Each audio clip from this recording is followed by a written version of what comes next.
Hello Aquarius, welcome to Guruma Hindi tarot. और ये reading है इस बारे में कि आप अपने फ्यूचर स्पाउस से खबर कैसे मिलेंगे।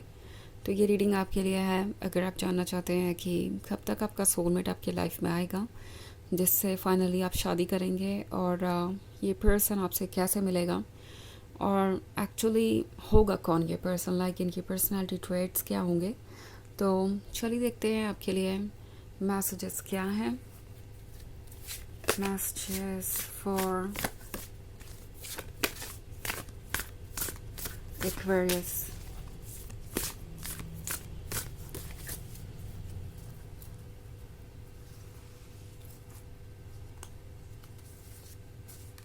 Elder of Earth, Two of Air, the Empress, Death, and Two of Earth. Okay. So हमारे पास है द एम्प्रेस। द एम्प्रेस आपके फ्यूचर स्पाउस को शो कर रही है, जो कि काफ़ी लविंग एंड केयरिंग होगा। ये पर्सन बहुत जेंटल होगा, बहुत ज़्यादा सॉफ्ट होगा, और इन्हें फ़र्क पड़ेगा आपके तकलीफ़ों से, आपके इश्यूज से, आपके प्रॉब्लम से। इन्हें परवाह होगी कि आप कैसा फील कर रहे हैं उनके प्रेजेंस में, या फिर अगर कोई आपको हर्ट करता है तो ये पर्सन उससे आपको प्रोटेक्ट करेगा, और उस पर्सन को आपकी तरफ से रिप्लाईज भी देगा, जवाब भी दे देगा। सो ये एक बहुत ही प्रोडक्टिव पर्सन होगा। ओके। और ये आपको बहुत प्यार ऑफर करेंगे। इनका लव भी अनकंडीशनल होगा, यानी कि चाहे सिचुएशन जो भी हो, ये अपने कमिटमेंट को पूरा करेंगे। ऑल्सो टू ऑफ अर्थ का कार्ड है, तो ये एक ऐसा पर्सन होगा जो शुरुआत में काफ़ी कंफ्यूज रहेगा इस रिलेशनशिप को लेके।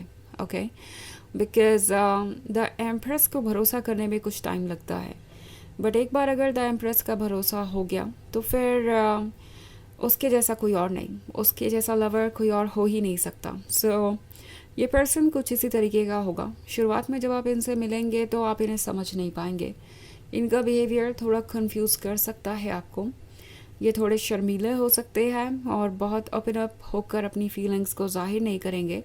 सो इनिशियली आपको पता नहीं चलेगा कि ये क्या सोच रहे हैं और इनकी फीलिंग्स कितनी डीप है आपके लिए। डेथ का कार्ड है, तो ये पर्सन जब आपसे मिलेगा तो शायद पूरी तरीके से सिंगल होगा। ओके, ये हर किसी को कट ऑफ कर चुके होंगे अपने लाइफ से। इनफैक्ट इनके लाइफ में कुछ अभी अभी ख़त्म हुआ होगा, और ये प्यार ढूंढ रहे होंगे, और इन्हें आप एक हीलर की तरह नज़र आएंगे शुरुआत में। ओके, एंड हो सकता है कि आप भी उस समय किसी इशू या प्रॉब्लम से बाहर आए हों। सो ये पर्सन भी आपको एक हीलर की तरह नज़र आएगा। ओके, सो आप दोनों शुरुआत में बहुत ज़्यादा क्लोज आ जाएंगे, बिकॉज आप दो ऐसी सोल्स हैं जो एक दूसरे को ढूंढ रहे हैं और जिसकी ज़रूरत है एक दूसरे को। तो ये एक ऐसा कनेक्शन होगा जो बस यूं ही बन जाएगा। नाउ हो सकता है कि आप इस पर्सन से अपने वर्क प्लेस में मिलें। ओके, ये पर्सन आप काफ़ी समय से ऑलरेडी नोटिस कर रहे होंगे। लाइक हो सकता है कि ये आपके आसपास ही रहे बट ज़्यादा कुछ कहे ना। शुरुआत में ऐसा कुछ हो सकता है, एंड देन फिर ये धीरे धीरे ओपन अप होंगे। ओके, इनका क्रश आप पे हमेशा से रहेगा। लाइक जब आप उनसे मिलेंगे, जब पहली बार ये आपको देखेंगे, तब से ही इनका क्रश आप पे रहेगा। हालांकि जैसा कि मैंने कहा, ये थोड़े शर्मीले हैं, इन्हें ट्रस्ट करने में प्रॉब्लम होती है, तो कुछ वक्त लग सकता है इन्हें ओपन अप होने में। टू ऑफ एयर का कार्ड है। सो जब आप इनसे मिलेंगे तो सोचेंगे कि पता नहीं लाइफ किस डायरेक्शन में जा रही है, क्या ये आपके लिए परफेक्ट है। बिकॉज ऑफ कोर्स आपको सारे ओपिनियन इनके पता नहीं होंगे। जैसा कि मैंने कहा, काफ़ी टाइम लगेगा इन्हें सब कुछ आइडेंटिफाई करने में। और एल्डर ऑफ अर्थ के साथ ये कार्ड आपसे ये भी कह रहा है कि जिससे आप मिलेंगे हो सकता है कि इनकी फाइनेंशियल सिचुएशन काफ़ी स्ट्रॉन्ग हो। ओके, ये फाइनेंशियली बहुत ही साउंड होंगे। इनके पास काफ़ी पैसे हो सकते हैं, या इनके बैकग्राउंड में काफ़ी पैसे हो सकते हैं, और आपको ऐसा लगेगा कि ये फाइनेंशियली वेल स्टैब्लिश्ड हैं और रिलेशनशिप को आगे ले जाने के लिए तैयार हैं। सो शुरुआत से ही आपको पता चल जाएगा कि ये एक आपके लिए